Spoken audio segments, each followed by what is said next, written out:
Aujourd'hui, je vais t'apprendre comment créer ton offre de manière pertinente grâce à un exemple, la bouteille de Club Maté. On aurait dit un peu un spot publicitaire.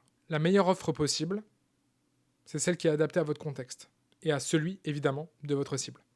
Déjà, la première chose à faire, c'est de clairement identifier quel est le besoin que vous allez cibler. Si vous ne faites pas ça, vous allez taper à côté, c'est sûr. Pour vous différencier, il faut pouvoir proposer la meilleure solution au besoin le plus précis, dans le contexte le plus précis possible. Nichez-vous, c'est ultra important. Évidemment, nichez-vous là où il y a de l'argent à se faire. Sinon, vous allez juste galérer de fou, vous allez avoir besoin de 100 clients pour être rentable, ça sert à rien. Ensuite, il faut construire le bon discours commercial, et c'est là où la bouteille de Club Maté intervient. Sur une bouteille de Club Maté, il y a plusieurs choses assez intéressantes. Alors, j'ai pris Club Maté, j'aurais pu prendre Coca, j'aurais pu prendre Oasis, j'aurais pu prendre n'importe quoi. J'avais ça sous la main. Je parlais de ça avec un client aujourd'hui et j'ai pris l'exemple de cette Club Maté dans une impro. Et je me suis dit, attends, mais c'est un super exemple de vidéo. Du coup, j'en fais une vidéo aujourd'hui. En fait, la bouteille de Club Maté, c'est très simple ce qu'il y a dessus. Il y a évidemment des couleurs. Il y a la présentation du produit, donc ce que c'est, la marque. Il y a derrière le détail du produit, donc ce que vous allez ingérer, donc le petit cadre légal juste là, les clauses légales, etc. Et quelques informations qui sont aussi de l'ordre du légal. Donc pour créer une offre, inspirez-vous de cette bouteille-là. Il va vous falloir un packaging attrayant. Et surtout un packaging qui, en un clin d'œil, va permettre à votre cible de comprendre quelle est l'utilité de votre produit ou de votre service, ce qui va y gagner, et si ça correspond à son besoin.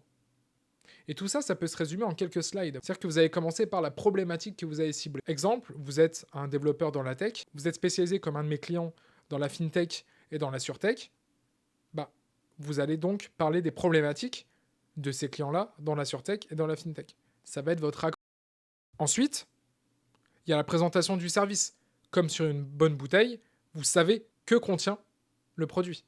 Et dans ce cas-là, que contient votre prestation. Vous commencez à comprendre l'analogie? Je ne suis pas ivre, il n'y a pas d'alcool dans le Club Maté.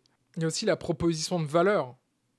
Globalement, là, j'ai pris un Club Maté comme vous prendriez un Coca parce que vous savez expressément ce que vous voulez. Quand vous voulez prendre une boisson, vous avez une envie d'une boisson en particulier, donc du coup, vous allez prendre cette boisson-là.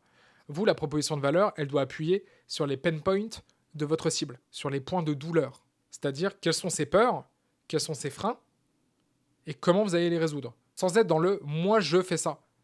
Grâce à moi, vous allez être ça. Ça fait trop prouveur aussi, ça colle pas. Il faut que ça soit plus naturel, plus smooth. Ouais, je suis bilingue, ouais, j'ai le TOEIC, on peut le dire. Une fois que vous avez cette proposition de valeur, il vous faut donc, comme le derrière, hein, comme je vous l'ai dit, ce qui se trouve dans la prestation, ce qui se trouve dans votre offre, ce que le client va gagner en fait à faire appel à vous. Et tout ça avec un branding qui va soutenir votre discours commercial, soutenir votre offre.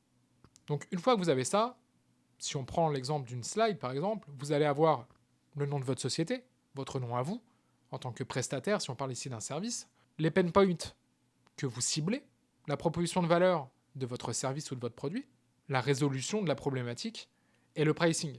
À mon sens, il faut afficher un prix. Il faut être le plus transparent possible. On voit plein de gens critiquer les fiches d'emploi comme quoi il n'y a pas de salaire, et pourtant je vois énormément de sociétés et d'indépendants pas mettre de prix. Mettez un prix, mettez un à partir d'eux, mettez une fourchette, ce que vous voulez, mais permettez à la personne de se projeter sur votre document commercial, de se projeter sur votre offre.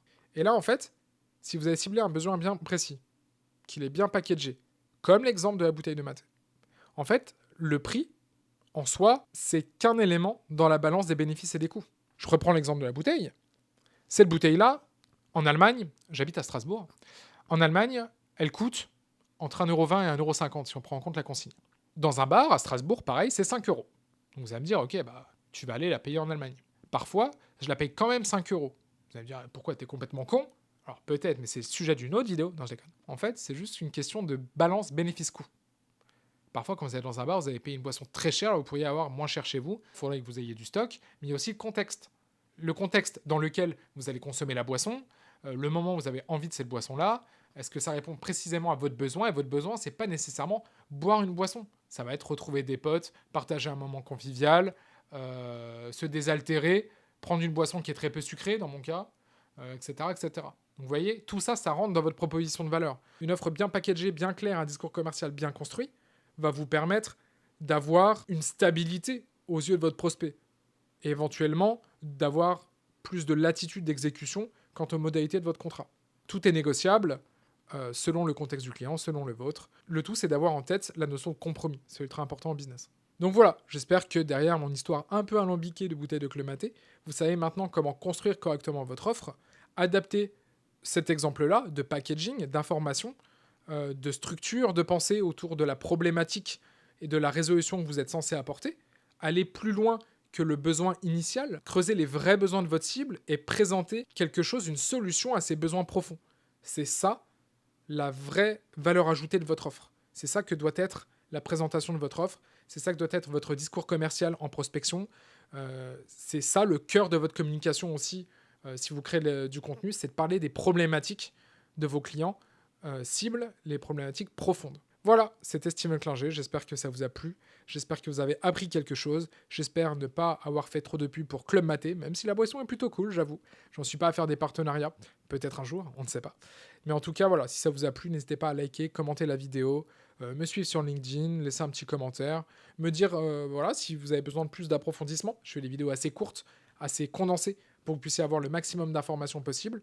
S'il y a besoin d'explorer d'autres sujet, eh bien écoutez, je suis là, n'hésitez pas à me faire part de tout ça. J'ai tenté un autre cadre aussi, je voulais flex avec ma collection de jeux, j'avoue, et profiter de l'éclairage incroyable que me propose l'orage strasbourgeois, un délice.